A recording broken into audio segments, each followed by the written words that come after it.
Hello everyone, welcome back to my YouTube channel study in Bengali. Railway group D 2025-এর জন্য আমরা যে general সায়েন্সের উপরে যে মক টেস্টটা শুরু করেছিলাম বা মক টেস্টের সিরিজটা শুরু করেছিলাম, আজকে তার ক্লাস নাম্বার 22 বা মক টেস্ট নাম্বার 22। তাহলে চলো শুরু করি। দেখো আজকের প্রথম প্রশ্ন কি বলছে, যে কাজের সূত্র কি। তো কাজ মানে কি, দেখো সবার প্রথম মনে রাখতে হবে কাজ মানে কিন্তু হচ্ছে ওয়ার্ক ডান, ঠিক আছে।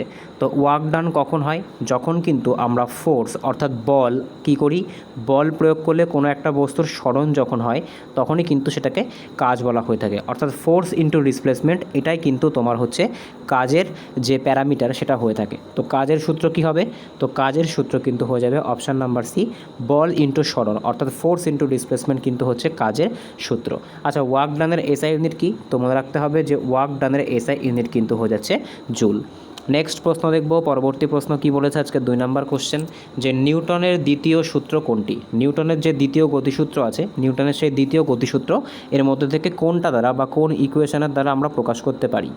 F equals to m v, F equals to m a, F equals to m by v, আর F equals to m plus a. তো দেখো নিউটনের যে দ্বিতীয় গতিসূত্রটা আছে সেটা কিন্তু যে বল আর যে আমরা বলতে পারি যে বস্তুর যে মানে ভর, সেই ভর আর যে অ্যাক্সেলারেশন অর্থাৎ ত্বরণ, ঠিক আছে, বল এবং ত্বরণ মানে বল ত্বরণ এবং যে ভর আছে তার মধ্যে যে সম্পর্ক সেটা কিন্তু স্থাপন করে, ঠিক আছে। এখানে এফ মানে কি, দেখো এখানে এফ মানে কি, এখানে এফ মানে কিন্তু হচ্ছে বল, ঠিক আছে। বল সমান সমান কি, বল সমান সমান কিন্তু হচ্ছে ভর ইন্টু ত্বরণ। এটাই কিন্তু নিউটনের যে দ্বিতীয় গতিসূত্র আছে, অর্থাৎ F equals to force equals to কী হচ্ছে, ফোর্স ইকুয়ালস টু, এক সেকেন্ড এখানে লিখছি আমি, তো ফোর্স ইকুয়ালস টু এখানে লিখলাম যে ফোর্স ইকুয়ালস টু কী হবে, ফোর্স ইকুয়ালস টু কিন্তু মাস ইন্টু অ্যাক্সেলারেশন।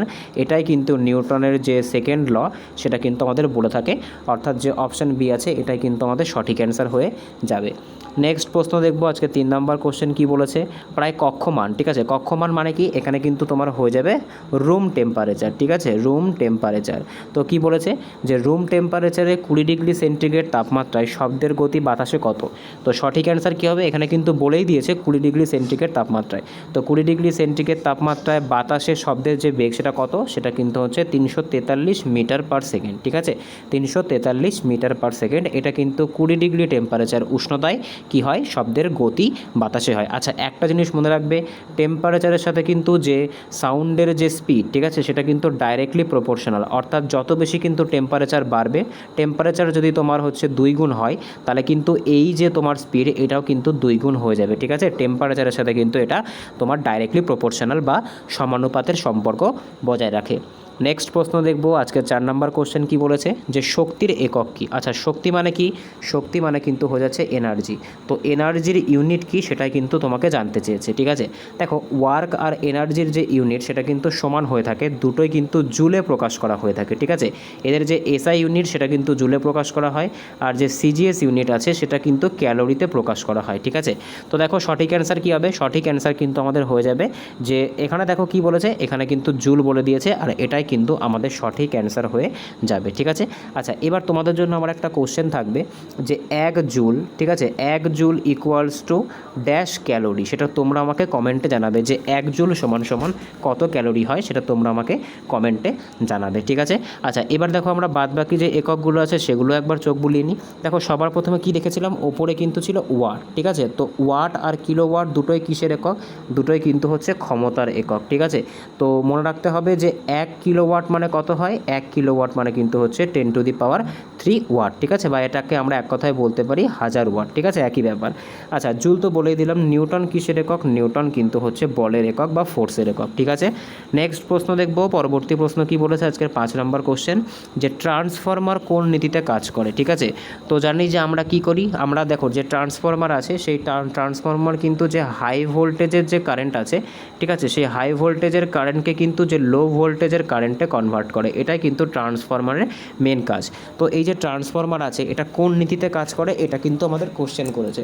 তো সঠিক অ্যান্সার কী হবে, মনে রাখবে ট্রান্সফরমার কিন্তু যে তড়িৎচুম্বকীয় যে প্রবর্তন আছে, ঠিক আছে, তড়িৎচুম্বকীয় যে প্রবর্তন আছে সেই নীতির ওপরে ভিত্তি করে গঠিত, ঠিক আছে, ট্রান্সফরমার।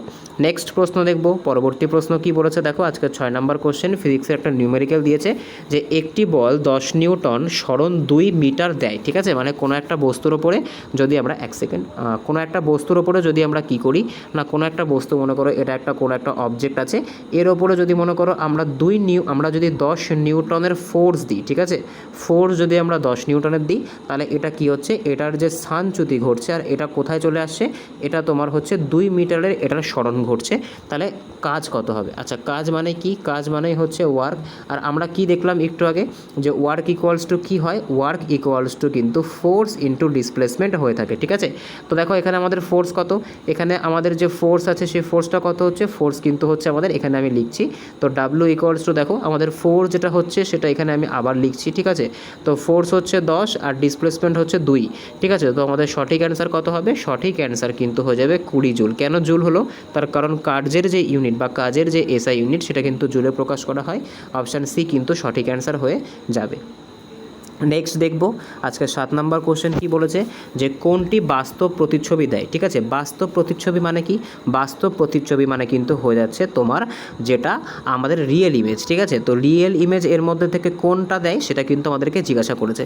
দেখো তোমাদেরকে আমি আগেও বলেছি যে যখন রিয়েল ইমেজ হবে, ঠিক আছে, রিয়েল ইমেজ কিন্তু অলওয়েজ কি হয়, রিয়েল ইমেজ কিন্তু অলওয়েজ ইনভার্টেড হয়, অর্থাৎ এটা কিন্তু উল্টো হয়। আর মনে রাখতে হবে যে রিয়েল ইমেজ কিন্তু একমাত্র যে উত্তল লেন্স আছে, ঠিক আছে, সেই উত্তল লেন্স কিন্তু রিয়েল ইমেজ দিয়ে থাকে। তাই উত্তল লেন্সকে যদি আমরা পরিমিত দূরে রাখি, মানে একটা মোটামুটি স্ট্যান্ডার্ড ডিস্টেন্সে রাখি, তাহলে কিন্তু আমরা রিয়েল ইমেজ পাবো। যেরকম আমাদের চোখের মধ্যে কিন্তু রিয়েল ইমেজ তৈরি হয় আর সেটা কিন্তু ইনভার্টেড হয়, ঠিক আছে, সেটা কিন্তু উল্টো হয়। আর সেটা কি হয়, সেটা কিন্তু ডিমিনিশড হয়। ডিমিনিশড মানে কি? ডিমিনিশড মানে কিন্তু হচ্ছে সেটা আকারে অনেক বেশি ছোট হয়। নেক্সট প্রশ্ন দেখব, পরবর্তী প্রশ্ন কেমিস্ট্রি থেকে করেছে, যে H2SO4 নাম কি? Hydrochloric acid, sulphuric acid, nitric acid নাকি অ্যাসিটিক অ্যাসিড? দেখো প্রত্যেকটাই কিন্তু ইম্পর্টেন্ট, এই অ্যাসিড রিলেটেড কোশ্চেন তোমরা একটা পাবে। তো দেখো H2SO4 কী মানে সেটা আমরা পরে জানছি, তার আগে আমরা অপশানগুলো একবার টেস্ট করে নিই। হাইড্রোক্লোরিক অ্যাসিডকে কী বলে? হাইড্রোক্লোরিক অ্যাসিডকে কিন্তু HCl বলে, ঠিক আছে। আচ্ছা, পরবর্তী দেখি আমরা সালফিউরিক অ্যাসিড, যেটা আমাদের প্রশ্নের সঠিক উত্তর। তো সালফিউরিক অ্যাসিডকে কিন্তু বলা হয় কি? H2SO4। এর কিন্তু আর একটা নাম আছে, এটাকে কিন্তু তোমার হচ্ছে কিং অফ কেমিক্যালস বা রসায়নের রাজা বলা হয়। নাইট্রিক অ্যাসিড, নাইট্রিক অ্যাসিডের সংকেত কি? নাইট্রিক অ্যাসিডের সংকেত কিন্তু হচ্ছে HNO3। আচ্ছা, অ্যাসিটিক অ্যাসিড কি? অ্যাসিটিক অ্যাসিডের সংকেত কিন্তু হচ্ছে CH3COOH। আচ্ছা, ওপরের যে তিনটে ছিল অর্থাৎ তোমার HCl, ঠিক আছে, HCl ওপরে যে তোমরা তিনটে দেখতে পাচ্ছ, HCl, হাইড্রোক্লোরিক অ্যাসিড আর HNO3, তিনটে কিন্তু তীব্র অ্যাসিড আর এগুলো কিন্তু তোমার হচ্ছে মিনারেল অ্যাসিড। আর অ্যাসিটিক অ্যাসিডটা কি? অ্যাসিটিক অ্যাসিডটা কিন্তু একটা মৃদু অ্যাসিড, এটাকে কিন্তু ভিনিগারও বলা হয়, ঠিক আছে। অ্যাসিটিক অ্যাসিডের যে জলীয় দ্রবণ সেটাকে কিন্তু ভিনিগারও বলা হয়। নেক্সট প্রশ্ন দেখব, পরবর্তী প্রশ্ন আজকে 9 নম্বর কোশ্চেন কি বলেছে, যে NaCl এ কোন বন্ধন থাকে? আচ্ছা, সবার প্রথমে জানতে হবে যে NaCl এর যে মানে নাম, NaCl কার রাসায়নিক নাম, ঠিক আছে। তো দেখো NaCl মানে কিন্তু হচ্ছে তোমার সোডিয়াম ক্লোরাইড, ঠিক আছে। কি হচ্ছে? NaCl মানে কিন্তু হয়ে যাচ্ছে সোডিয়াম ক্লোরাইড। আচ্ছা, এই যে সোডিয়াম ক্লোরাইড যেটা আছে এটা তোমার হচ্ছে আমরা কি হিসেবে পরিচিত? এটা কিন্তু আমাদের যে খাদ্য লবণ আছে বা টেবিল সল্ট হিসেবে কিন্তু এটা পরিচিত। আচ্ছা, এটা কেমন ধরনের বন্ড? আচ্ছা, তোমাদেরকে আমি বন্ড শিখিয়েছি। আচ্ছা দেখো, সবার প্রথমে এটাকে আমরা লিখে নিই। আচ্ছা, Na লিখে নিই আর হচ্ছে Cl লিখে নিই, ঠিক আছে। আচ্ছা, Na কি? Na কিন্তু একটা মেটাল। Na মিনস কিন্তু তোমার হয়ে যাচ্ছে একটা তোমার হচ্ছে আমরা বলতে পারি এটাকে ধরো এটা হচ্ছে সোডিয়াম, ঠিক আছে। Na মানে কি? Na মানে কিন্তু সোডিয়াম। আচ্ছা, আর ক্লোরিন মানে কি? ক্লোরিন মানে কিন্তু তোমার হচ্ছে এটা একটা হ্যালোজেন, ঠিক আছে, অর্থাৎ এটা কিন্তু তোমার একটা নন মেটাল। আর একটা মেটাল আর একটা নন মেটালের মধ্যে কোন ধরনের বন্ধন হয়? তো মনে রাখতে হবে একটা মেটাল আর একটা নন মেটালের মধ্যে কিন্তু আয়নিক বন্ধন হয়ে থাকে, ঠিক আছে। তো এটাই কিন্তু আমাদের সঠিক অ্যান্সার হবে। আচ্ছা, এবার তোমাদের জন্য একটা কোশ্চেন থাকবে যে একটা নন মেটাল আর একটা নন মেটালের মধ্যে কেমন ধরনের বন্ধন হয়, এটা তোমরা আমাকে কমেন্টে জানাবে আর তার একটা এক্সাম্পল দেবে। নেক্সট প্রশ্ন দেখবো আজকে 10 নম্বর কোশ্চেন কি বলেছে, যে pH 1 মানে দ্রবণটি কেমন? কোনো একটা দ্রবণ আছে, মনে করো এটা তোমার হচ্ছে একটা জার আছে, যে জারের মধ্যে একটা দ্রবণ আছে XYZ, মনে করো একটা দ্রবণ। আচ্ছা, এর যে pH ভ্যালু বলেছে সেই pH ভ্যালুটা বলেছে তোমার 1। তাহলে এটা কেমন হবে? এটা অ্যাসিডিক হবে, এটা ক্ষারীয় হবে, মানে তোমার বলতে পারো এটা বেসিক হবে, অ্যাসিডিক হবে, নিউট্রাল হবে নাকি গ্যাসীয় হবে? তো আমরা কি জানি? আমরা জানি যে pH স্কেলটা আমরা শিখেছি, সেই pH স্কেলের মাঝে কত থাকে? 7 থাকে, এখানে 0 থাকে আর এখানে তোমার হচ্ছে 14 থাকে, ঠিক আছে। আমরা জানি কি হয়, কোনো একটা দ্রবণের pH ভ্যালু যদি 7-এর থেকে তোমার হচ্ছে বেশি হয়, ঠিক আছে, এখানে একটু লেখাটা ভুল হয়ে গেছে। তো এটা যদি মনে করো 7-এর থেকে কম হয়, তাহলে সেক্ষেত্রে কি হয়? সেক্ষেত্রে কিন্তু এটা হচ্ছে অ্যাসিডিক হয়ে থাকে, ঠিক আছে, এটা কিন্তু অ্যাসিডিক হয়। আর যদি 7-এর থেকে তোমার হচ্ছে বেশি হয়, সেক্ষেত্রে কি হয়? সেক্ষেত্রে কিন্তু এটা তোমার হচ্ছে বেসিক হয়ে থাকে। তো এখানে 1 বলেছে মানে এটা কি হবে? এটা কিন্তু অ্যাসিডিক হবে, বা এটা আমরা বলতে পারি যে অম্লীয়, তীব্র, মানে এটা কিন্তু একটা তীব্র অ্যাসিড হবে, ঠিক আছে। pH এর মান যত কমবে তত কিন্তু তার অ্যাসিডিটি যেটা আছে সেটা কিন্তু বাড়বে। নেক্সট দেখবো আজকের 11তম কোশ্চেন যে KMnO4, ঠিক আছে। আচ্ছা KMnO4 এটা তোমার হচ্ছে এর রঙটা কি, ঠিক আছে। আচ্ছা দেখো সবার প্রথম জানতে হবে এই KMnO4 এটা কি, এটার যে রাসায়নিক নাম, এটা তো রাসায়নিক সংকেত আমরা জানি, এটার রাসায়নিক নাম কি। আচ্ছা এটার যে কি রাসায়নিক নাম সেটা তোমরা আমাকে কমেন্টে জানাবে, ঠিক আছে। এটার যে রাসায়নিক নাম আছে সেই রাসায়নিক নামটা তোমরা আমাকে কমেন্টে জানাবে, ঠিক আছে। আচ্ছা KMnO4 এর রং কেমন হয় তো মনে রাখবে এটা কিন্তু বেগুনি রঙের হয়ে থাকে, ঠিক আছে, এটা বেগুনি রঙের হয়ে থাকে। নেক্সট দেখবো আজকের 12তম কোশ্চেন কি বলেছে যে ড্রাই আইস, ঠিক আছে। ড্রাই আইস কি, বা এটাকে কিন্তু আমরা শুষ্ক বরফও বলে থাকি, ঠিক আছে। তো শুষ্ক বরফ কি, দেখো শুষ্ক বরফ কিন্তু হয়ে যাচ্ছে কঠিন কার্বন ডাইঅক্সাইড, ঠিক আছে। কার্বন ডাইঅক্সাইডকে যদি আমরা কম্প্রেস করি, ঠান্ডা করি আরও বেশি করে, তখন কিন্তু সেটা কি হয়, তখন কিন্তু সেটা ড্রাই আইসে পরিণত হয়। আচ্ছা ড্রাই আইসের উষ্ণতা কত হয়, ড্রাই আইসের উষ্ণতা কিন্তু -23 ডিগ্রি থেকে -23 ডিগ্রি সেলসিয়াস থেকে -27 ডিগ্রি সেলসিয়াস পর্যন্ত হতে পারে, ঠিক আছে। এটা কিন্তু প্রিজারভেন্ট হিসেবে ব্যবহার করা হয়। নেক্সট দেখবো আজকে 13তম কোশ্চেন কি বলেছে, দেখো একটা বিক্রিয়া দিয়েছে। বিক্রিয়াটা কি দিয়েছে যে লোহা অর্থাৎ ফেরাসের সাথে যদি আমরা কপার সালফেটকে যোগ করি তাহলে আমরা কি দেখতে পাচ্ছি, আমরা প্রোডাক্টে পাচ্ছি হচ্ছে ফেরাস সালফেট আর কপারটা আলাদা হয়ে যাচ্ছে। অর্থাৎ আমরা দেখতে পাচ্ছি এই যে Fe যেটা আছে সেটা কি করছে, সেটা কিন্তু তোমার হচ্ছে এই যে SO4 এর সাথে SO4 এর সাথে জয়েন্ট হয়ে যাচ্ছে আর Cuটাকে ডিসপ্লেস করে দিচ্ছে, ঠিক আছে। তো এই যে প্রক্রিয়াটা এটাকে কি বলা হয়, যখন আমরা কোনো একটা বিক্রিয়ার মধ্যে দেখতে পাই যে কোনো একটা মৌল তার কি হচ্ছে সেটা কিন্তু তার মানে হচ্ছে তার যে রাসায়নিক অ্যাক্টিভিটি তার জন্য কিন্তু ডিপ্রেস হয়ে যাচ্ছে বা স্থানচ্যুতি হয়ে যাচ্ছে, তো সেটাকে কি রিয়াকশন বলে, তো মনে রাখতে হবে সেটাকে কিন্তু ডিসপ্লেসমেন্ট রিয়াকশন বলা হয়, ঠিক আছে। বাংলাতে বললে কি হয়, বাংলাতে বললে কিন্তু সেটাকে স্থানচ্যুতি যে বিক্রিয়া, বাট ইংলিশে বললে কিন্তু ডিসপ্লেসমেন্ট রিয়াকশন বলা হয়ে থাকে, ঠিক আছে। নেক্সট প্রশ্ন দেখব, পরবর্তী প্রশ্ন কি বলেছে বায়োলজি থেকে যে মানবদেহে অক্সিজেন বহন করে কোনটা, নিচের কোন জিনিসটা মানবদেহে অক্সিজেন বহন করে, হিমোগ্লোবিন, প্লাজমা, WBC নাকি প্লেটলেট। তো সঠিক অ্যান্সার কী হবে, সঠিক অ্যান্সার কিন্তু হয়ে যাবে হিমোগ্লোবিন, ঠিক আছে। আচ্ছা মানুষের দেহে যে হিমোগ্লোবিন আছে সেটা কোন প্রোটিন দিয়ে তৈরি বা কোন তোমার ম্যাক্রোনিউট্রিয়েন্ট দিয়ে তৈরি, তো মনে রাখতে হবে সেটা কিন্তু একটা আয়রন ঘটিত যৌগ, ঠিক আছে। আচ্ছা হিমোগ্লোবিনের কাজ কী করা, হিমোগ্লোবিনের কাজ কিন্তু হচ্ছে অক্সিজেনকে ক্যারি করা, ঠিক আছে, অক্সিজেনকে ক্যারি করা। হিমোগ্লোবিনের অভাবে কোন রোগ হতে পারে, হিমোগ্লোবিনের অভাবে কিন্তু যে অ্যানিমিয়া আছে, ঠিক আছে, সেই অ্যানিমিয়া বা রক্তাল্পতা রোগ হতে পারে। অনেক সময় কিন্তু এটা ভিটামিন B12 এর জন্য হতে পারে।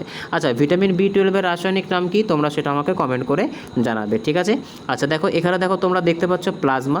মনে রাখতে হবে মানুষের রক্ত কিন্তু দুটো টাইপ অফ জিনিস নিয়ে গঠিত, একটা হচ্ছে প্লাজমা আর একটা কি, আর একটা কিন্তু তোমার হয়ে যাচ্ছে রক্তকণিকা, ঠিক আছে, রক্তকণিকা।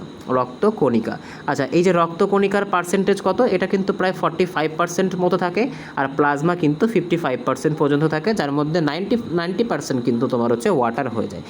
WBC কি, WBC কিন্তু একটা রক্তকণিকা, ঠিক আছে।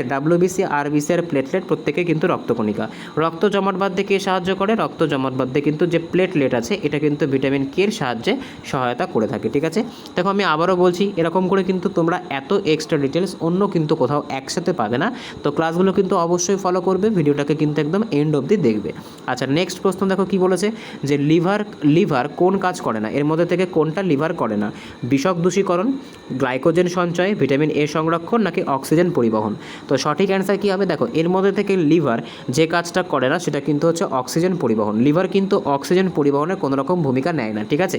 কিন্তু এই যে বিষক দূরীকরণ অর্থাৎ যে তোমার কোনো রকম পয়জনের যে অ্যান্টিডোট বা যেটাকে আমরা বলি যে পয়জনকে দূর করার যে কাজ সেটা কিন্তু লিভার করে থাকে। গ্লাইকোজেন সঞ্চয় আমরা জানি গ্লুকোজ থেকে গ্লাইকোজেন সঞ্চয় হয়ে কিন্তু লিভারেই জমা হয়। আর ভিটামিন A-কেও কিন্তু সংরক্ষণ করে কে, ভিটামিন A-কেও কিন্তু সংরক্ষণ করে হচ্ছে লিভার। ওই কারণে যদি কারোর দেহে ভিটামিন A অতিরিক্ত পরিমাণে সংশ্লেষণ হয়ে যায় তাহলে কিন্তু তার লিভারে সমস্যা আসে। আচ্ছা ভিটামিন A-এর অভাবের জন্য কোন রোগ হয় সেটা তোমরা আমাকে কমেন্টে জানাবে। নেক্সট প্রশ্ন দেখবো আজকে 16তম কোশ্চেন কি বলেছে যে ইনসুলিন উৎপাদন কে করে, এর মধ্যে থেকে ইনসুলিন যেটাকে আমরা ডায়াবেটিক হরমোন বলে থাকি, ঠিক আছে, সেটাকে কে এমিট করে বা কে ওটা সিক্রেশন করে, লিভার, প্লিহা, অগ্নাশয় নাকি কিডনি। তো সঠিক অ্যান্সার কিন্তু হয়ে যাবে অগ্নাশয়। আমরা প্রত্যেকেই জানি যে ইনসুলিন কিন্তু যে প্যানক্রিয়াস আছে বা অগ্নাশয় আছে তার যে আইলেটস, ঠিক আছে, তার যে আইলেটস অফ ল্যাঙ্গারহেডস, ঠিক আছে, নামটা মনে রাখবে। এই যে আইলেটস অফ ল্যাঙ্গারহেডসের যে বিটা কোষ আছে, ঠিক আছে, সেই বিটা সেল থেকে কিন্তু ইনসুলিন নিঃসৃত হয়ে থাকে, যেটা কিন্তু আমাদের বডির যে ব্লাড সুগার লেভেল আছে সেটাকে কন্ট্রোল করে থাকে। নেক্সট দেখবো আজকে 17তম কোশ্চেন কি বলেছে, যে ফটোসিনথেসিসে প্রধান গ্যাস হিসেবে কোনটা নির্গত হয়? তো CO2, অক্সিজেন, N2 নাকি H2? তো সঠিক অ্যান্সার কী হবে? সঠিক অ্যান্সার কিন্তু হয়ে যাবে, আমরা সকলেই জানি ফটোসিনথেসিসে কিন্তু তোমার হচ্ছে অক্সিজেন নির্গত হয়। এবার তোমাদের কাছে একটা কোশ্চেন থাকবে HWতে, যে এই যে অক্সিজেনটা এটা কোন জিনিসটা থেকে তৈরি হচ্ছে, সেটা তোমরা আমাকে কমেন্টে জানাবে। নেক্সট প্রশ্ন দেখবো আজকের 18তম কোশ্চেন কি বলেছে, যে মানুষের রক্তের কোন কণিকা রোগ প্রতিরোধ করে? তো আমাদের শরীরের কোন কণিকা, কোন রক্তকণিকা রোগ প্রতিরোধ করে? ফ্যাগোসাইটোসিস। এখানে আমি একটা জিনিস অ্যাড করে দিলাম তোমাদের সুবিধার জন্য। পদ্ধতিটার নাম কি? পদ্ধতিটার নাম হচ্ছে ফ্যাগোসাইটোসিস। ঠিক আছে, কোন রক্তকণিকা ফ্যাগোসাইটোসিস পদ্ধতিতে কি করে রোগ প্রতিরোধ করে থাকে? RBC, WBC, প্লেটলেটস নাকি প্লাজমা? তো সঠিক অ্যান্সার এটা কী হবে? সঠিক অ্যান্সার কিন্তু হয়ে যাবে WBC। WBCর মধ্যে কোনটা? এটা কিন্তু তোমার হচ্ছে যে টি লিম্ফোসাইট যে সেলগুলো আছে, ঠিক আছে, টি যে লিম্ফোসাইট সেলগুলো আছে সেটাই কিন্তু কি করে থাকে? সেটাই কিন্তু তোমার হচ্ছে ফ্যাগোসাইটোসিস পদ্ধতিতে রোগ জীবাণু ধ্বংস করে থাকে। নেক্সট দেখব পরবর্তী প্রশ্ন কি বলেছে, যে রক্ত জমাট বাঁধার জন্য প্রধান ভূমিকা কাদের? তো দেখো কি বলেছে কোশ্চেনটা, যে রক্ত জমাট বাঁধার জন্য প্রধান ভূমিকা কার? এর মধ্যে থেকে কার? WBC, RBC, প্লেটলেট নাকি প্লাজমা প্রোটিন? তো সঠিক অ্যান্সার কী হবে? দেখো সঠিক অ্যান্সার কিন্তু হয়ে যাবে রক্ত জমাট বাঁধার জন্য কিন্তু প্লেটলেট সবথেকে বেশি গুরুত্বপূর্ণ। প্লেটলেটস কিন্তু যে ভিটামিন K আছে, সেই ভিটামিন K এর সহায়তায় কিন্তু রক্ত জমাট, বা যেটাকে আমরা কি বলি, যেটাকে কিন্তু আমরা ব্লাড ক্লটিং বলি, সেটা কিন্তু করে থাকে। নেক্সট প্রশ্ন দেখবো আজকের 20তম কোশ্চেন কি বলেছে, যে নেফ্রন কোথায় পাওয়া যায়? লিভার, কিডনি, ফুসফুস নাকি অন্ত্র? তো সঠিক অ্যান্সার কী হবে? এটা সঠিক অ্যান্সার কিন্তু হয়ে যাবে নেফ্রন কিন্তু কিডনি। নেফ্রনকে কিন্তু বৃক্কের যে গঠনগত একক, ঠিক আছে, বৃক্কের যে গঠনগত একক সেটা কিন্তু নেফ্রন হয়ে থাকে। প্রত্যেকটা বৃক্কে কিন্তু প্রায় 10 লক্ষেরও বেশি কি আছে? নেফ্রন আছে। নেক্সট প্রশ্ন দেখব ফিজিক্সের নিউমেরিক্যালস। দেখো কি বলেছে, যে কোনো একটি বস্তুর ভর 3 কেজি, বেগ হচ্ছে 4 মিটার পার সেকেন্ড, তো ভরবেগ কত? আচ্ছা দেখো ভরবেগের মধ্যেই কিন্তু এর সূত্রটা রয়েছে। ভরবেগ মানে কি? ভরবেগ মানে কিন্তু হচ্ছে ভর ইন্টু বেগ, ঠিক আছে। আচ্ছা ভরকে কি দিয়ে প্রকাশ করা হয়? M দিয়ে। আর বেগকে কি দিয়ে প্রকাশ করা হয়? V দিয়ে। M ফর কি? M ফর কিন্তু হচ্ছে মাস। V ফর কি? V ফর কিন্তু হচ্ছে ভেলোসিটি, ঠিক আছে। আচ্ছা মাস ইন্টু ভেলোসিটি করলে কিন্তু আমরা পেয়ে যাব, তো আমরা মাস কত পেয়েছি? 3 কেজি। আর আমরা ভেলোসিটি কত পেয়েছি? ভেলোসিটি পেয়েছি 4। তো আমাদের সঠিক অ্যান্সার কত হবে? সঠিক অ্যান্সার কিন্তু হয়ে যাবে 12 নিউটন সেকেন্ড, ঠিক আছে, নিউটন সেকেন্ড। এটাই কিন্তু আমাদের সঠিক অ্যান্সার হয়ে যাবে। কোথায় আছে? তো এটা কিন্তু অপশান নাম্বার যে বি, এখানে কিন্তু অবস্থিত। নেক্সট প্রশ্ন দেখব পরবর্তী প্রশ্ন কি বলেছে, দেখো যে একটি বস্তুর কাইনেটিক এনার্জি হাফ mv²। এখানে সূত্র বলেই দিয়েছে। M = 2 KG, V = 5 metre per second, আর KE কত? আচ্ছা দেখো এখানে তো সূত্র বলেই দিয়েছে, তো সূত্র আমরা কী পাচ্ছি? সূত্র আমরা পাচ্ছি হাফ mv²। জাস্ট ডেটাগুলোকে পুট করে দেবো।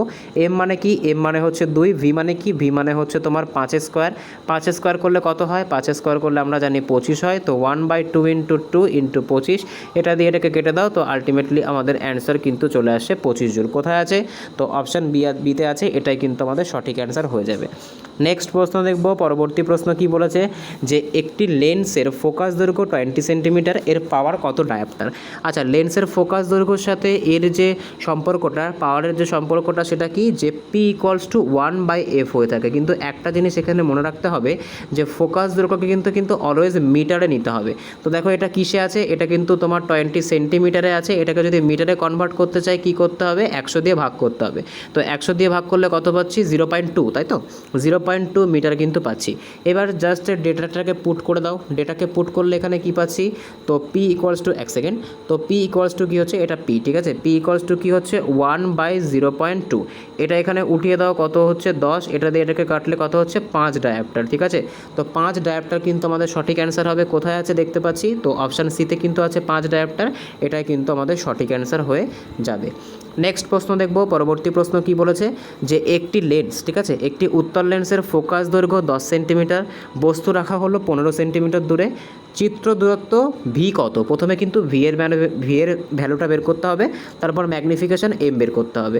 আচ্ছা এখানে আমরা সবার প্রথমে V এর ভ্যালু বের করব। আচ্ছা V এর ভ্যালু বের করার জন্য ফর্মুলা কি? যে 1/f = কি হচ্ছে? 1/v - 1/u। প্রথমে ফর্মুলাটাকে অর্গানাইজ করে নিই। আচ্ছা আমাদের V এর ভ্যালু দরকার, তাই V এর ভ্যালুকে আমরা এই পাশে পাশে রাখবো, 1 বাই ফোকাস দৈর্ঘ্যটাকে এখানে নিয়ে আসবো, আর এটা কিন্তু মাইনাসের জায়গায় প্লাস হবে। হ্যাঁ, এটা একটু তোমার হচ্ছে অ্যাডজাস্ট করবে, এটা প্লাস হবে, এটা কিন্তু এই পাশে চলে আসবে। তো এটা আমাদের মেন ফর্মুলা আমরা পেয়ে গেলাম। এবার আমরা অঙ্কটাকে সলভ করব। আচ্ছা, অঙ্কটাকে সলভ করার জন্য একটু স্পেস বেশি প্রয়োজন হবে। এখানে আমি ফর্মুলাটা লিখছি আবার। তো আমাদের ফর্মুলা কী ছিল? ফর্মুলা হচ্ছে 1/v ইকুয়ালস টু কী হচ্ছে 1/f প্লাস 1/u। আচ্ছা, ডেটাটাকে কী ছিল? ডেটাকে একবার দেখতে হবে, ঠিক আছে? তো দেখো ডেটা কী ছিল? ডেটা ছিল হচ্ছে 10 আর ওই দিক থেকে হচ্ছে 15, ঠিক আছে? এখানে আমি আবার লিখছি যে 1/v ইকুয়ালস টু কী হচ্ছে 1/f প্লাস 1/u।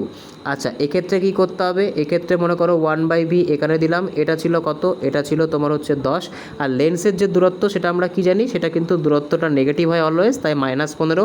প্লাসে মাইনাসে কী হয়ে যাবে? প্লাসে মাইনাসে কিন্তু মাইনাস হয়ে যাবে। তো 1/10 মাইনাস 1/15 এইটুকু পার্টকে মনে রাখবে, ঠিক আছে? আচ্ছা, পরের লাইনে গেলে কী হবে? পরের লাইনে গেলে আমরা পাবো হচ্ছে যে 1/10 মাইনাস 1/15। এলসিএম করো, এলসিএম করলে কত হচ্ছে? 30। 30 করলে এটা হচ্ছে 3, এটা হচ্ছে 2, তো 1/30। 1/30 মানে কত? 1/v মানে যদি 1/30 হয়, তো v ইকুয়ালস টু কিন্তু হবে 30 সেন্টিমিটার, ঠিক আছে? তো দেখো এখানে কিন্তু 30 সেন্টিমিটারের আমরা একটাই পাচ্ছি। তো দেখো এখানে আমরা 30 সেন্টিমিটারে একটাই পাচ্ছি, এটাই কিন্তু আমাদের সঠিক অ্যান্সার হয়ে যাবে। দেখো আমাদের কিন্তু ম্যাগনিফিকেশান বের করতে লাগলো না, ঠিক আছে? দেখো ম্যাগনিফিকেশান কিন্তু বের করতে লাগলো না। আচ্ছা, যদি এখানে অপশানগুলো আর একটা কোনো 30 থাকতো, ধরে নাও এটা 30-এ আছে, তাহলে কী করে বের করতাম? ম্যাগনিফিকেশান বের করতে গেলে কী করতে হয়? ম্যাগনিফিকেশান বের করতে গেলে v, অর্থাৎ যে বস্তু যেটা আমাদের দূরত্ব বেরোলো, আমাদের v ইকুয়ালস টু কত বেরিয়েছিল? v ইকুয়ালস টু বেরিয়েছিল 30 সেন্টিমিটার। এটাকে কত দিয়ে ভাগ করতে হয়? u দিয়ে ভাগ করতে হয়, দুটোকে পজিটিভ ভ্যালু নিতে হয়। তো এটা হচ্ছে 30, আর এখানে আমাদের যে u ছিল সেটা কত ছিল? সেটা ছিল হচ্ছে 15। এটা দিয়ে ডিভাইড করে দাও, ডিভাইড করলে কত পাচ্ছি? 2। তো দেখো এখানে কিন্তু 2 মিটার 2 যে ম্যাগনিফিকেশান আমাদের হচ্ছিল, তো সব দিক থেকে কিন্তু আমাদের যে অপশান এ, এটা কিন্তু আমাদের সঠিক অ্যান্সার হয়ে যাচ্ছে। নেক্সট প্রশ্ন দেখব। পরবর্তী প্রশ্ন কী বলেছে? আজকে লাস্ট কোশ্চেন, যে 5 অ্যাম্পিয়ার কারেন্ট 2 মিনিটে প্রবাহিত হলে মোট চার্জ কত হবে? তো চার্জ বের করতে গেলে কি করতে হয়? আমরা জানি চার্জকে কিউ দিয়ে ডিনোট করে, যে কিউ ইকুয়ালস টু কিন্তু চার্জ হয়ে থাকে। আর সূত্র কি? কিউ ইকুয়ালস টু কিন্তু কী হয়? কিউ ইকুয়ালস টু কিন্তু আই ইন্টু টি হয়ে যায়, ঠিক আছে? আর টিটাকে কিন্তু অলওয়েজ কী করতে হয়? সেকেন্ডে নিতে হয়, এটা লিখতে হবে। আচ্ছা, 2 মিনিট মানে কত সেকেন্ড? 2কে 60 দিয়ে গুণ করে দাও, তো কত হচ্ছে? 120 সেকেন্ড। তো আই কত? আই হচ্ছে 5, আর এটা হচ্ছে 120, তো কত হচ্ছে? 5 × 600 কুলাম কিন্তু সঠিক অ্যান্সার হয়ে যাবে। অপশান নাম্বার ডি এটাই কিন্তু সঠিক অ্যান্সার হয়ে যাবে। তো আজকে এই অবধি ছিল। আউট অফ 25 কার কত স্কোর হলো অবশ্যই কিন্তু কমেন্টে জানাবে। যদি ভিডিওটা ভালো লেগে থাকে অবশ্যই চ্যানেলটাকে সাবস্ক্রাইব করবে।